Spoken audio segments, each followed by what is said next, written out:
We put a lot of effort and energy into relying on history to guide us, and so we had to try to condense and crystallize the most important elements of the story while making sure it was still a story about people, not just historical events. Were you with this bastard last night? Please calm down, all right? We have to go right now.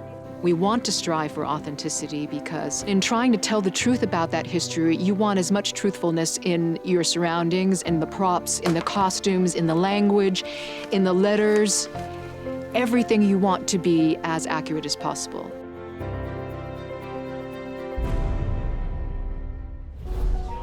Okay, let's go, please. Action. Good morning. Good morning. We haven't been introduced. I'm Mikhail Bogosian, Mesrov's nephew. Anna Kesarian. Lovely to meet you. Lovely to meet you too.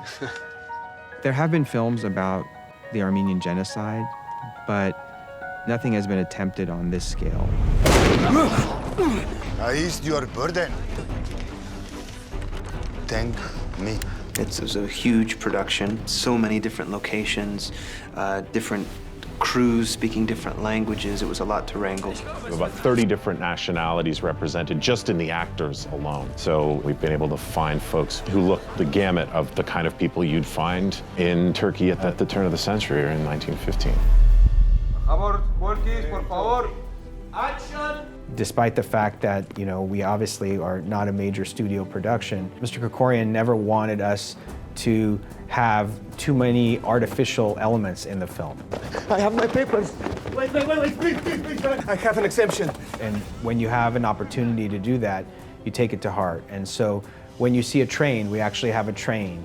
When you see a mountain, people are actually on a mountain. And so when you have hundreds of people that are extras, there are logistical issues related to that. There are costumes that they need to wear, there are breaks that they need to take.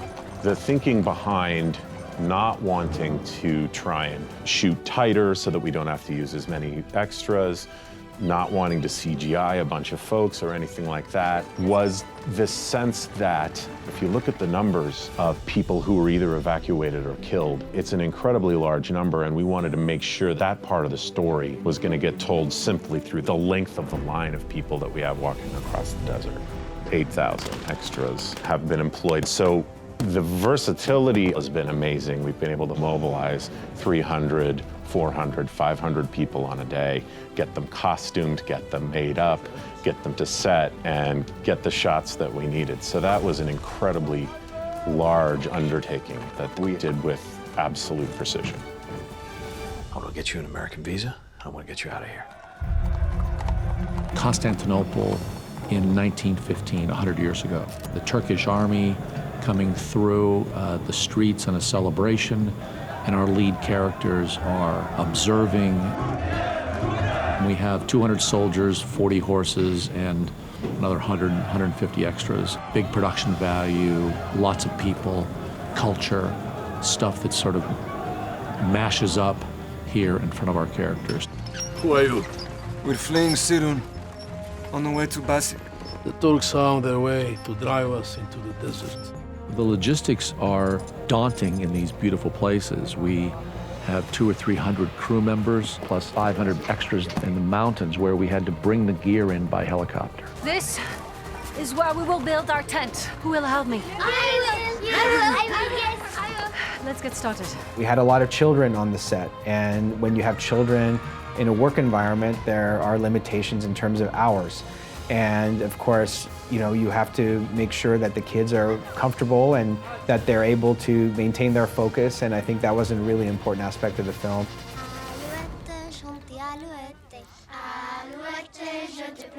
We thought about all these things back and forth in terms of what is essential, what adds to the dramatic aspect of the film, and in hindsight, having that train scene, showing people being shipped off to potential doom.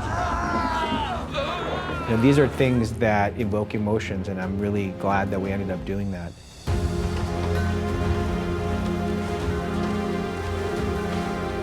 Some of the scenes in the film that really reflect the most scale are the labor camp, where we have explosions and we have hundreds of extras.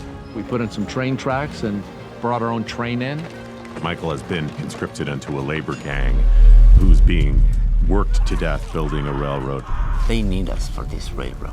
No, they don't. They're going to kill us. There's moments in the script where characters draw a line in the sand.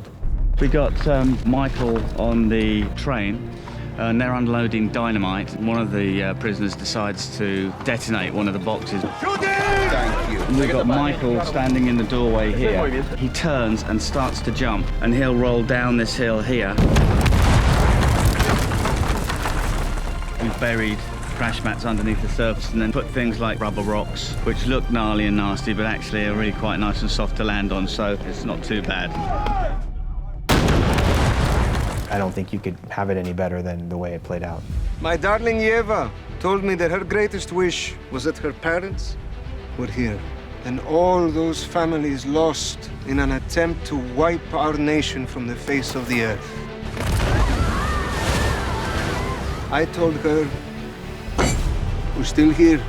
We're duplicating historically what we can that marks their plight, what they did, how they did it. I definitely feel that The Promise awakened a lot of people about the Armenian genocide.